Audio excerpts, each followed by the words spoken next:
નમસ્કાર મિત્રો, આજે હું તમને એક એવી ઔષધિ બતાવું જેનું આયુર્વેદની અંદર ચરક ઋષિ ચરક સંહિતામાં ભાગવત ઋષિ અષ્ટાંગ હૃદય નામના ગ્રંથિની અંદર અદ્ભુત વર્ણન કર્યું છે અને આપણા બાપ દાદાઓ નિયમિત આનું પાન કરતા હતા અને હું દરરોજ છેલ્લા 3 વર્ષથી આ ઔષધિનું પાન કરું છું। આ ઔષધિ એટલે કે આ વસ્તુ નાના મોટા દરેક માણસ ખાઈ શકે અને ખાસ તો 40 વર્ષથી ઉપરના જે લોકો જો આનો નિયમિત ઉપયોગ કરે તો જે લોકોને વારંવાર પગમાં કળતર થાય છે, થાક લાગે છે અથવા થોડુંક કામ કરીને થાકી જવાય છે અથવા કામ કરીએ એટલે આખું શરીર તમારું થાકી જાય છે, થાકનો અનુભવ થાય છે, પગમાં નસ ચડી જાય છે અથવા કમરમાં વારંવાર જે લોકોને અશક્તિના કારણે કમરમાં જે લોકોને વારંવાર હણકો પડે છે, દુખાવો થાય છે, કમરનો દુખાવો થાય છે, જે લોકોને શિયાળાની અંદર હાથ પગના સોધામાં કટકટ અવાજ આવે છે અથવા બેસવા ઉઠવામાં તકલીફ પડે છે અને અમુક ઉંમરલાયક લોકોને શિયાળામાં જ્યારે ઠંડી વધારે પડે છે ત્યારે એમને બેસવા ઉઠવામાં વધારે તકલીફ પડે છે, એમના હાથ પગના સોધા જકડાઈ જાય છે, વારંવાર થાક લાગતો હોય કે પગમાં નસ પકડાઈ જતી હોય। આ એક જ ઔષધિનું નિયમિત પાન કરવાથી આ તમામ પ્રકારની બીમારીઓ, તમામ પ્રકારના રોગથી આપણે બચી શકીએ છીએ। જી હા મિત્રો, હું છેલ્લા 3 વર્ષથી આનો નિયમિત ઉપયોગ કરું છું।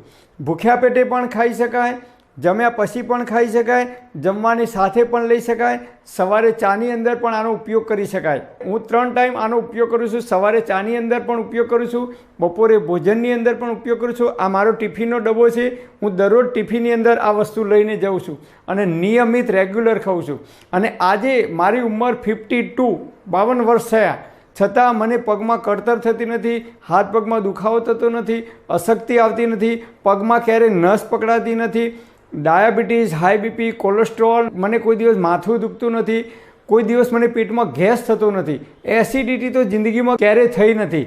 એટલે તમામ પ્રકારની બીમારીઓથી તમારે બચવું હોય તો હું મારો જાત અનુભવ તમને રજૂ કરું છું। આયુર્વેદની અંદર આપણા ઋષિઓએ આનું અદ્ભુત વર્ણન કરેલું છે અને આપણા બાપ દાદાઓ નિયમિત આનું પાન કરતા હતા, સેવન કરતા હતા। એટલા માટે આપણા બાપ દાદાઓ વડવાઓ 100 વર્ષ સુધી તંદુરસ્ત અને નિરોગી જીવન જીવતા હતા। તેઓ સવારે ખેતરમાં જતા, હળ લઈને કે પાવડો અને ટોકર લઈને કામ કરતા છતાં એ લોકોને થાક લાગતો નહોતો, મતલબ કે એ લોકો આ વસ્તુનું નિયમિત પાન કરતા હતા। સવારે આપણા બાપ દાદાઓ જે લોકો ખેત મજૂરી કરતા હતા એ લોકો દરરોજ આ વસ્તુનું સવારે સેવન કરીને જતા તો બપોરે 12-1 વાગ્યા સુધી તેઓ 5 કલાક કે 6 કલાક કામ કરતા છતાં એમના શરીરમાં થાકનો અનુભવ થતો ન હતો અને તેઓ 100 વર્ષ સુધી તંદુરસ્ત અને નિરોગી જીવન જીવતા હતા। તો આપણે આ વસ્તુનો ધીમે ધીમે ઉપયોગ બંધ કર્યો છે। તો આ વસ્તુનો જો આપણે નિયમિત ઉપયોગ કરીશું તો હું તમને ગેરંટી આપું છું કે જીવન જીવો ત્યાં સુધી તમારા પગમાં ક્યારેય કળતર નહીં થાય, તમને થાક નહીં લાગે, વારંવાર અશક્તિ નહીં આવે કે પગની અંદર અશક્તિના કારણે નસ પકડાઈ જાય છે તો નસ પણ નહીં ચડી જાય।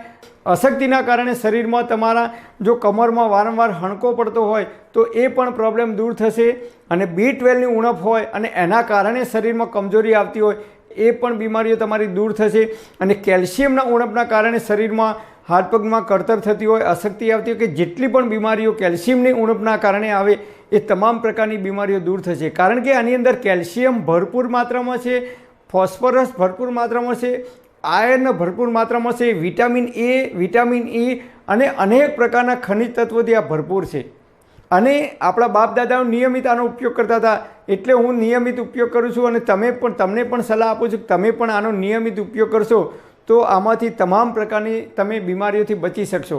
તો આ વસ્તુનું નામ છે ગોળ ઘી। જી હા મિત્રો, આપણા બાપ દાદાઓ ગોળ ઘી નિયમિત ખાતા અને ગોળ તો દરરોજ એમની થાળીમાં હોય ને હોય। તમે જુઓ, જે લોકો ખેત મજૂરી કરે છે, મહેનત મજૂરી કરે છે, પાવડોની ટોકર લઈને મજૂરી કરે છે એ લોકો દરરોજ ગોળનું સેવન કરશે અથવા ગોળ ઘીનું સેવન કરશે। કેમ? તો ગોળ ઘીથી શરીરમાં એનર્જી આવે છે, ઇન્સ્ટન્ટ એનર્જી આવે છે અને તમને થાકનો અનુભવ થતો નથી। બીજા દિવસે સવારે ખેતરમાં જઈને કામ કરવું હોય એટલી જ તાકાતથી તમે કામ કરી શકો છો। ઓરિજિનલ દેશી ગોળ લાવવાનો, કેમિકલ વગરનો। આજકાલ આપણે ગોળ ઘી ખાઈએ છીએ પણ સફેદ ગોળ ખાઈએ છીએ, કેમિકલવાળો ગોળ ખાઈએ છીએ, એની અંદર ભરપૂર માત્રામાં કેમિકલ હોય છે। એ સફેદ ગોળ ખાઈ અને આપણે આપણા શરીરની અંદર ધીમું ઝેર, મતલબ કે જે કંઈ એની અંદર દવાઓ, જે કંઈ એની અંદર કેમિકલ નાખવામાં આવે છે એ આપણે કેમિકલ કહીએ છીએ અને દેશી ઓરિજિનલ શુદ્ધ ઘી 1850 રૂપિયાથી 2000 રૂપિયે 1 લીટરનો 1 કિલોનો ભાવ છે। એ દેશી શુદ્ધ ઘી ઘરે જાતે બનાવેલું જ હું વાપરું છું। બજારમાંથી જે ઘી આવે છે 600 કે 700 રૂપિયે કિલો, એ ઘી આપણે વાપરવાનું નથી। કારણ કે એ કદાચ ભેળસેળવાળું હોઈ શકે, કદાચ એ ડુપ્લિકેટ હોઈ શકે, અથવા કદાચ એની અંદર કોઈ કેમિકલ નાખેલું હોઈ શકે. એટલા માટે એ 600 કે 700 રૂપિયામાં 1 કિલો મળે છે. એટલે એ ઘી ખાવાથી કદાચ આપણા શરીરમાં ફાયદાની જગ્યાએ નુકસાન થઈ શકે છે. એટલે ગોળ ઘી તમારે દરરોજ ખાવાનું છે. સવારે ઉઠીને હું દરરોજ ચાની અંદર 1 ચમચી ઘી, દેશી ગાયનું શુદ્ધ ઘી નાખીને ચા પીવું છું. એટલે મને કોઈ દિવસ પેટમાં બળતરા થતી નથી, મને કોઈ દિવસ એસિડિટી થતી નથી. અને ઘી ખાવાથી આપણી જઠરાગ્નિ પ્રદીપ્ત થાય છે. જેમ અગ્નિમાં ઘી નાખીએ તો અગ્નિ પ્રદીપ્ત થાય છે, એમ આયુર્વેદમાં કહે છે કે દેશી ગાયનું શુદ્ધ ઘી જો દરરોજ ખાવામાં આવે તો આપણી જઠરાગ્નિ પ્રદીપ્ત થાય છે. અને જઠરાગ્નિ પ્રદીપ્ત થાય તો આપણે જે કંઈ ખોરાક લઈએ છીએ ખોરાકનું ખૂબ ઝડપથી અને સમયસર ડાયજેશન થાય છે. અને ખોરાકનું જો સમયસર ડાયજેશન થશે, પૂરેપૂરો ખોરાકનું પાચન થશે, તો એ ખોરાકમાંથી કાચો આમ ઉત્પન્ન નહીં થાય. અને કાચો આમ ઉત્પન્ન નહીં થાય તો પેટમાં ગેસ નહીં થાય, કે એસિડિટી નહીં થાય, કે અપચો નહીં થાય, કે કબજિયાત નહીં થાય. એટલે આટલા ફાયદા થશે. અને પૂરેપૂરું ડાયજેશન થશે ખોરાકનું, તો આપણા શરીરનું ઇમ્યુનિટી સિસ્ટમ પાવરફુલ થશે, તો આપણી રોગ પ્રતિકારક શક્તિ પાવરફુલ થશે. અને રોગ પ્રતિકારક શક્તિ જો આપણી પાવરફુલ થશે તો આપણે જલ્દીથી બીમાર નહીં પડીએ. કોઈપણ પ્રકારનો વાયરસ હશે, બેક્ટેરિયા છે, તો આપણું બોડી એને રિકવર કરવામાં અથવા એની સામે લડત લડવામાં સક્ષમ બને છે. અને હાથ પગમાં કળતર થવાની કે બીજી કોઈ સમસ્યા નહીં થાય. તો હું દરરોજ ગોળ અને ઘી ખાઉં છું. તો તમે પણ દેશી ગાયનું શુદ્ધ ઘી અને ઓરિજિનલ જે સેંકડી કલરનો ગોળ આવે છે એ ગોળ આપણે દરરોજ ખાવાનો છે. ગોળની અંદર એક ઘી નાખવાનું દેશી ગાયનું, અને બીજી વસ્તુ છે ચપટી સૂંઠ પાવડર ઉમેરવાનો. સૂંઠ પાવડર જો તમે ખાશો નિયમિત તો આપણી જઠરાગ્નિ એક્ટિવ થાય છે, પ્રદીપ્ત થાય છે, ખોરાકનું ખૂબ ઝડપથી પાચન થાય છે, અને કાચો આમ ક્યારેય ઉત્પન્ન નહીં થાય. તમે સૂંઠ પાવડર નાખીને જો ખાવાનું રાખશો શિયાળાની અંદર તો ક્યારેય કાચો આમ ઉત્પન્ન નહીં થાય. એટલે કાચો આમ ઉત્પન્ન થાય તો એ શરીરની અંદર અનેક પ્રકારની બીમારીઓ પેદા કરવામાં કારણરૂપ બને છે.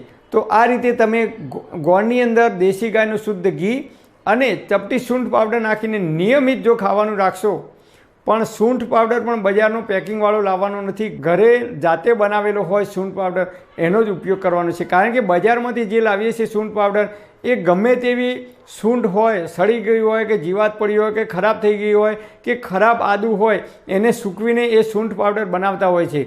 એટલે સૂંઠ પાવડર પણ જાતે ઘરે બનાવેલો ઉપયોગ કરશો તો એ વધારે ફાયદાકારક આપણા શરીરને થશે. એટલે હું આ રીતે નિયમિત ગોળ ઘીનો ઉપયોગ કરું છું. તો તમે પણ રાત્રે ખીચડી ખાતા હોય કે દાળ ભાત ખાતા હોય બપોરે, તો એની અંદર પણ 1 ચમચી ઘી નાખીને ખાવાનું રાખશો. દેશી ગાયનું શુદ્ધ ઘી ખાવાથી શરીરમાં ચરબીનું પ્રમાણ ક્યારેય વધતું નથી.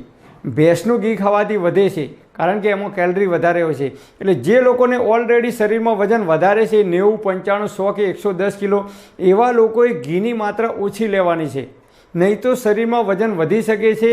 અને જે લોકો બેઠાડું જીવન જીવે છે એ લોકોએ પણ ઘીની માત્રા ઓછી લેવાની છે, નહીં તો તમારા શરીરમાં વજન વધી શકે છે. કારણ કે ઘીની અંદર કેલરી વધારે હોય છે.